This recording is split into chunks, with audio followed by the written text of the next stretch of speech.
Dentro de este imperio de Iturbide, ¿qué pasa? ¿Por qué sale del país don Agustín de Iturbide? Si hacemos una pequeña introducción en la historia con los documentos que existen, Iturbide pide que se haga una junta gubernativa, se le elige a él, se pide que se haga otra junta donde también se le elige él como presidente y él decide dejar la gubernativa. Y está establecido que debería formarse un congreso donde está perfectamente señalado cuáles sean las funciones que tenía que desempeñar. La principal era el desarrollar una constitución que rigiera para no seguirse rigiendo por las leyes de España, para no seguirse rigiendo por la Constitución de Cádiz. ¿De Cádiz? 1812. ¿Qué sucede? Algo que nunca se había visto en este país. Los políticos y los militares de aquella época empiezan a trabajar para obtener mayores puestos, mayores ingresos, para obtener mayores canonjías y se olvidan de la creación de la Constitución. Mas, sin embargo, lo que sí hacen es un frente que se opone a todo lo que Agustín de Iturbide propone, llegando un momento en que el choque entre el Ejecutivo y el Legislativo no deja otra opción más que deshacer al Congreso. Y entonces lo destituye. Posteriormente se arma todo un movimiento con el plan de Casamata, lanzado por Santa Anna, entre otros, que es un personaje realmente tan nefasto que valdría la pena estudiarlo y desarrollar su verdadera cara, sus verdaderas intenciones. Sí, de estos claroscuros que tenemos en la historia. Hay uno, por ejemplo, ¿por qué Santa Anna le voltea la espalda a Iturbide?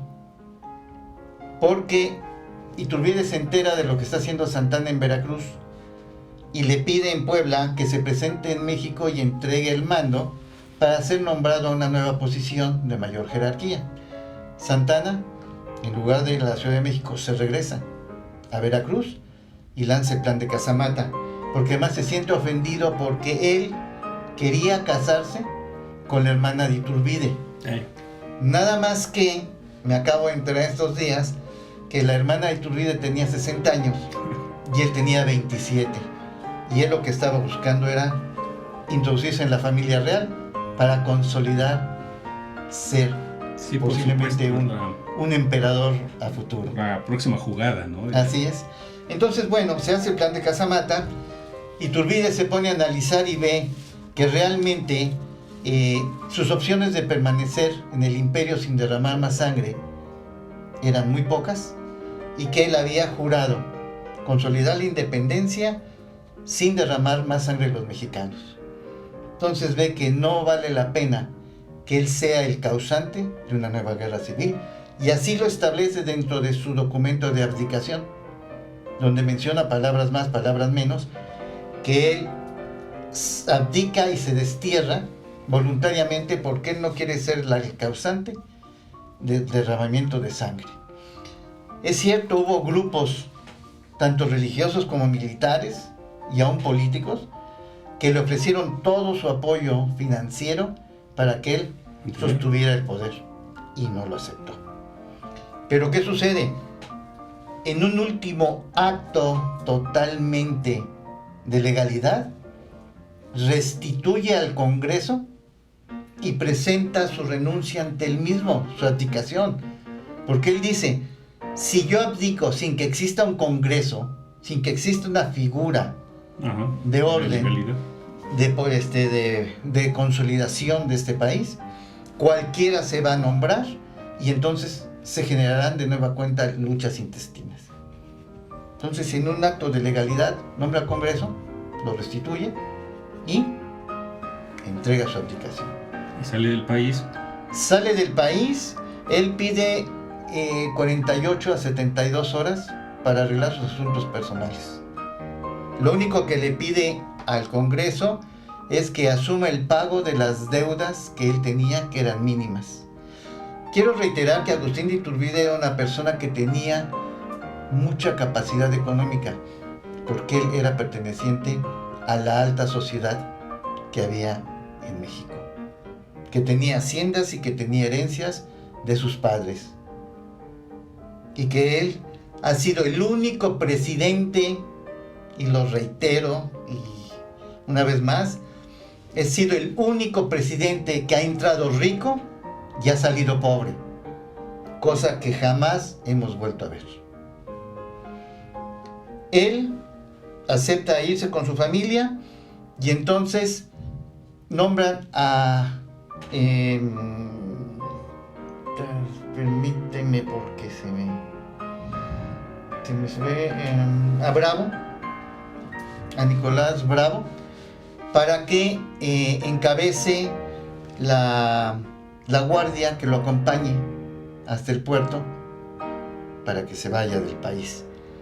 Él lleva 500 hombres para hacer esta actividad, y teniendo entre los primeros kilómetros un posible enfrentamiento con el ejército imperial, decide hacer toda la ruta más larga, pero por poblaciones y rancherías donde no hubiera tanta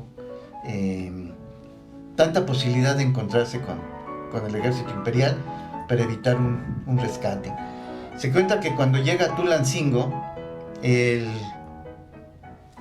dirigente, el presidente municipal de Tulancingo, recibe al emperador como si fuera emperador. O sea, con todo el protocolo. Con todo el protocolo, aun cuando ya había sido destituido.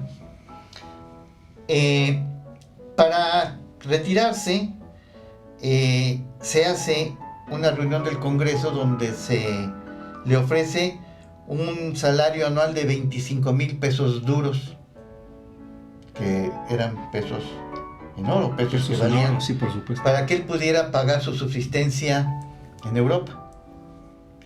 Y allí se le señala que siempre será tratado con la denominación de Su Excelencia. ¿Sí?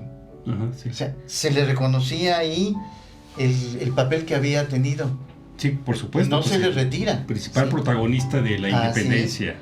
Y se le cancelan todas sus demás canonjías. El encargado de contratar la fragata Rawlins es Guadalupe Victoria. Félix Fernández. Sí. Así es.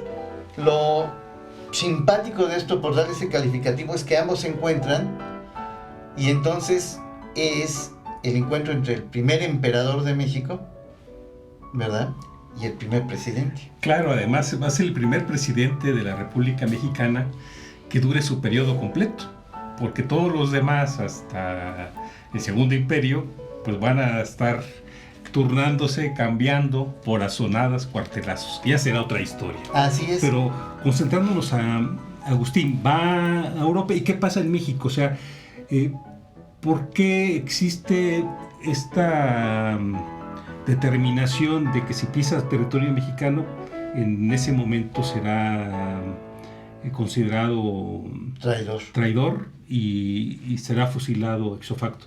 De ahí también este otro sentido, ¿por qué no un juicio justo?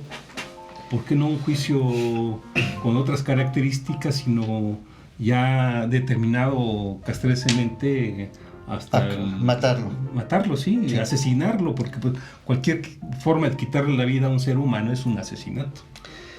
Hay una anécdota sobre Guadalupe Victoria, y te respondo tu pregunta. Sí, adelante. Cuando ellos se encuentran, Agustín de Iturbide, recordando que él se había unido al ejército trigarante, fue el último en unirse en San Juan del Río, ¿sí?, y le obsequia su reloj de bolsillo de oro, y galantemente Guadalupe Victoria le obsequia un pañuelo de seda con sus iniciales.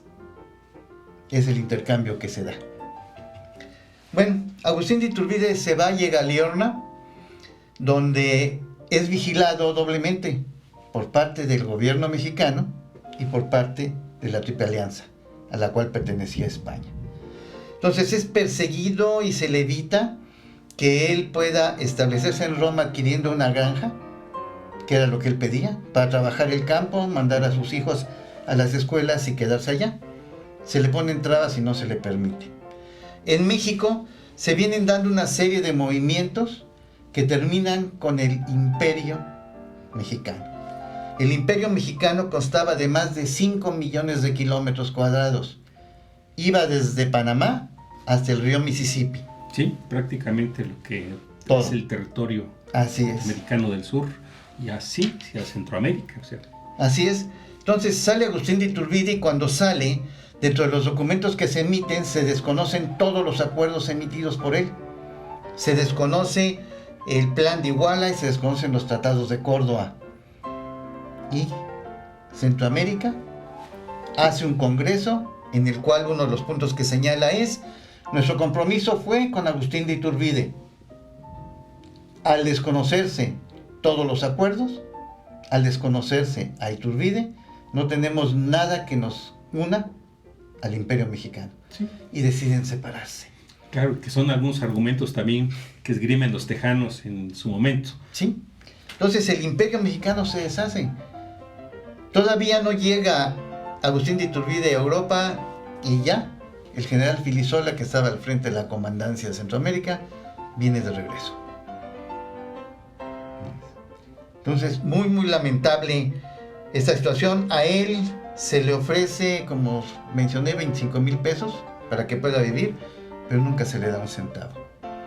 Él tiene que ir empeñando las joyas de Ana María Huarte, su esposa, Ajá. para poder subsistir. Escribe al gobierno mexicano, habla con los personajes que él sabía que lo estaban checando, que lo estaban espiando, para que se le dé el dinero. Es más, hay un documento donde él dice que se le dé a cuenta de lo que se le prometió, o se le dé a cuenta de los bienes que él posee en México.